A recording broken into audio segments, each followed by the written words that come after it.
Welcome to InformOverload, the show where we take the top trending topics on the internet and then make them more entertaining. I'm your host Johnny Rogers, aka the Bacon Overlord, and to never miss another exciting video, click that subscribe button and ring the bell to join our notification squad. #BaconBits. Before we get started, leave us a comment down below with one random act of kindness that you're going to do this year, and while you ponder that, let's jump right into the top 10 careers that were ruined by social media. In at number 10, Paul Flirt.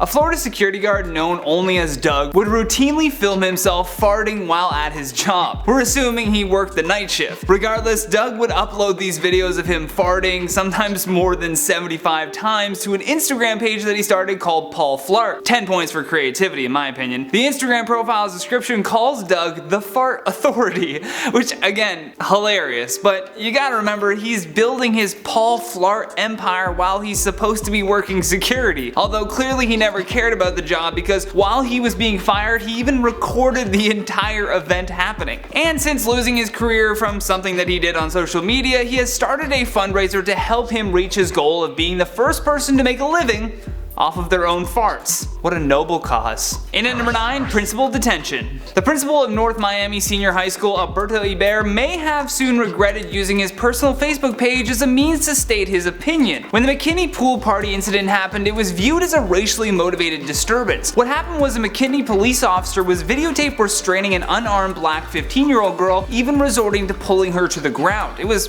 brutal to watch. And shortly after all of the outrage from the public, the cop actually resigned, but for Alberto, he felt there was still lots to talk about. Talking to his Facebook page, Alberto said, "He did nothing wrong. He was afraid for his life. I commend him for his actions." Which is just a crazy thing to say when there's video evidence that says otherwise. Either way, he was removed from his position as the principal by the Miami-Dade County School District. In at number 8, the Boston bombing. Back in 2013, office employee Alicia Ann Lynch was heading into work all dressed up in her Halloween costume, thinking that everyone would find it hilarious. While at her job, she posted a photo of what her costume looked like online. We're guessing she was hoping for more praise of her creative and controversial costume idea. This lady legit thought a good idea for a Halloween costume was to dress up as a victim of the Boston Marathon bombing, which is just really disgraceful, and the backlash was as bad as you think. She received death threats, vile messages, and even had her Twitter account suspended. Once it was brought back online, she tweeted out, "I have been fired from my job. I am paying for what I thought was a simple joke. I know it was wrong.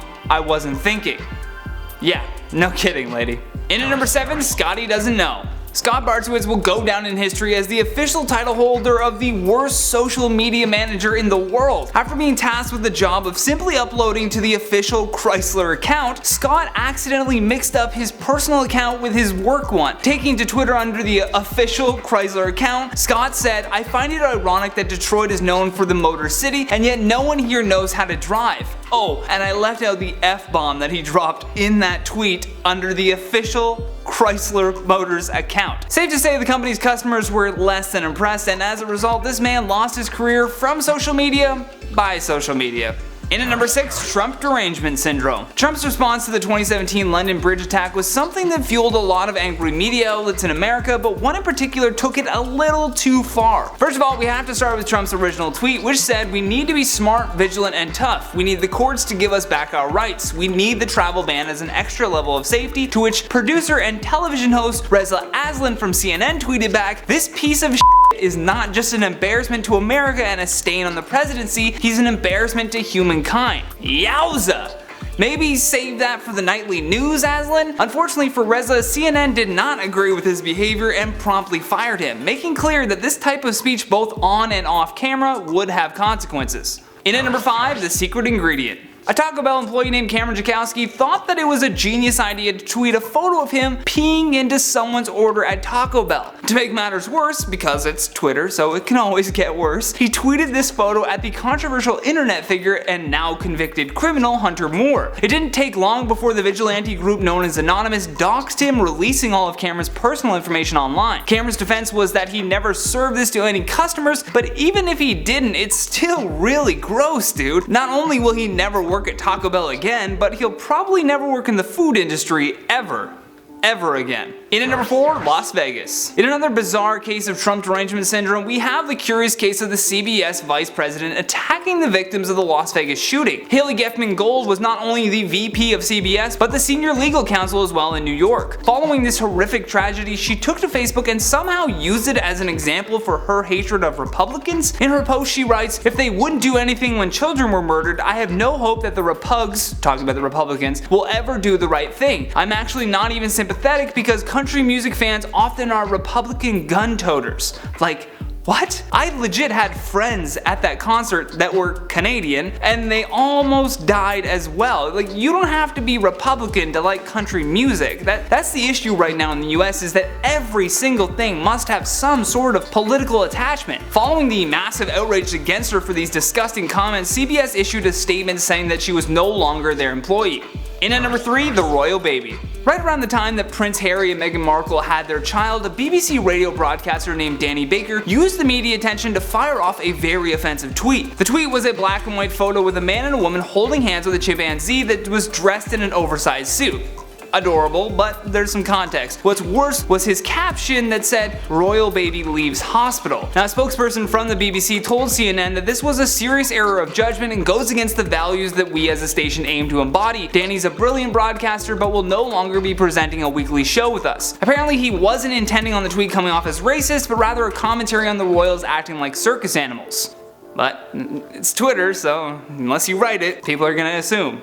In at number 2, Anthony Weiner. When this happened, it made me believe even more that we are just living in some bizarre simulation. Anthony broke the internet in 2011 when he tweeted out a photo of his one-eyed trouser trout to a 21-year-old student from Seattle. I had to come up with something else. However, that didn't stop his career, oddly enough. In 2013, while running to be the mayor of New York, more photos of him ended up online, the not safe for work kind, and apparently the photos were being uploaded under the name Carlos Danger, because even when he's tweeting out photos of his Johnson, he wants people to know his policies on the Mexican border. Shortly after these new photos surfaced, his career as a politician was pretty much dead in the water. Last but not least, in our number 1 spot, Justine Sacco. For those of you who don't know, Justine was the senior director of corporate communications for a company called IAC. With all of that corporate talk on a daily basis, she utilized her own personal Twitter account as a place to vent freely and crack jokes to her mostly small list of followers. Most of her tweets took place as she was traveling and ranged from talking about a weird German guy with a bad body odor to making fun of people's teeth that lived in London.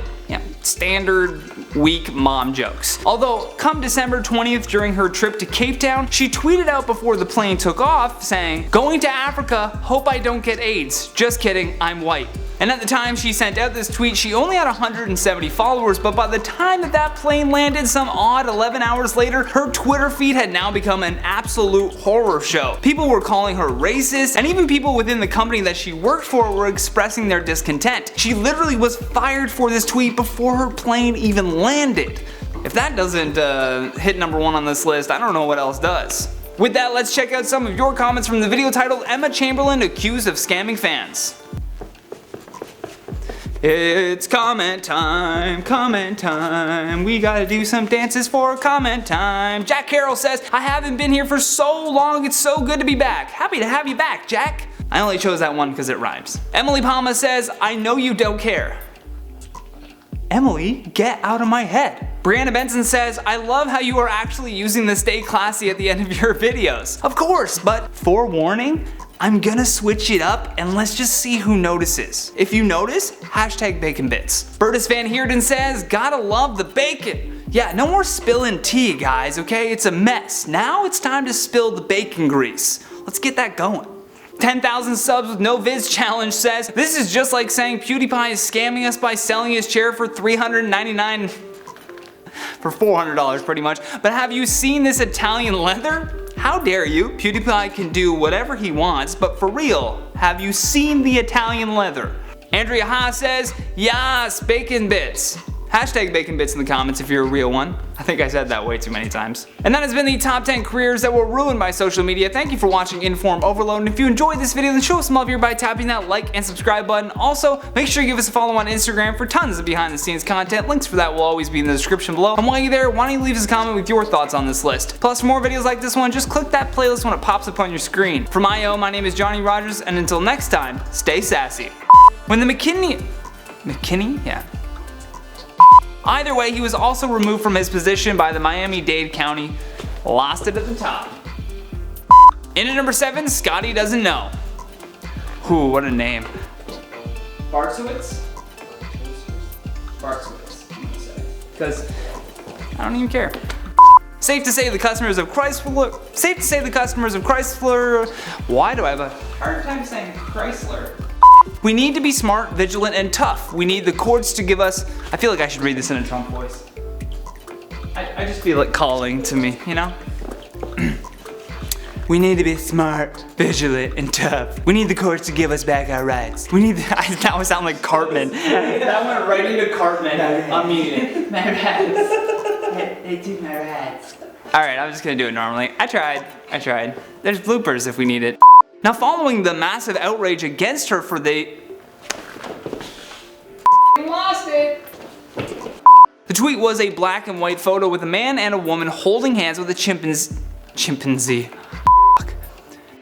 At the time of sending out this tweet, she had 170 followers.